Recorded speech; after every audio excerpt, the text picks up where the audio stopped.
Client मेरे पास आया, उसने बोला प्री लॉन्च में एक बिल्डिंग है जिसमें फ्लैट मिल रहा है 50 लाख में, पर जब बिल्डिंग बनकर तैयार होगा तो उसका प्राइस हो जाएगा 2 करोड़। तो मुझे काफ़ी उत्सुकता हुई कि ऐसी कौन सी बिल्डिंग है जो इतनी सस्ते में मिल रही है, वो भी उल्वा जैसे प्राइम लोकेशन में। तो उसने बोला मेरा डॉक्यूमेंट प्रिपेयर कर दोगे क्या? मैंने बोला ठीक है।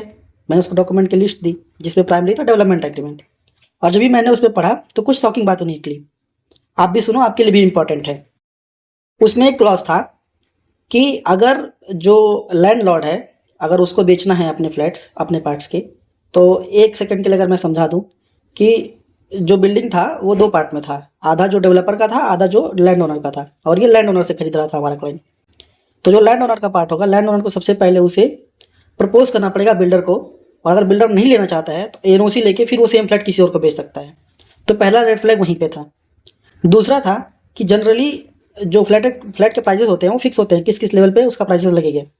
लेकिन अगर बिल्डर बेच रहा तो फिक्स है, पर अगर लैंड ओनर बेचेगा तो उसमें दुनिया भर के चार्जेस लगे हुए थे, जैसे कि इलेक्ट्रिसिटी का meter bill, water meter bill, infrastructure charges, club के चार्जेस, जिम के चार्जेस, दुनिया भर के चार्जेस लगा के रखे हुए थे, जो कि अल्टीमेटली उतना ही हो जाएगा जितना आप बिल्डर से खरीद रहे हो।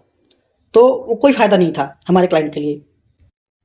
और तीसरा एक क्लॉज था कि अगर लैंड ओनर्स के थ्रू कोई प्रॉपर्टी खरीद रहा है, फ्लैट खरीद रहा है, तो उसको जो डीड ऑफ असाइनमेंट होता है, या आप कह लीजिए जो सेल डीड होता है, उस पर सिग्नेचर के लिए सिर्फ लैंड ओनर नहीं जाएगा, उसमें बिल्डर का भी इन्वॉल्वमेंट होना जरूरी है।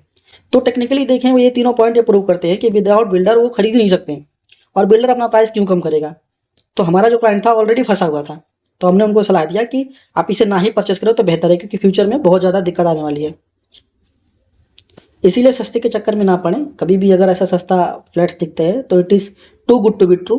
सबसे पहले ड्यू डिलिजेंस करें, और ऐसे ही लीगल इन्फॉर्मेशन के लिए हमें फॉलो करें।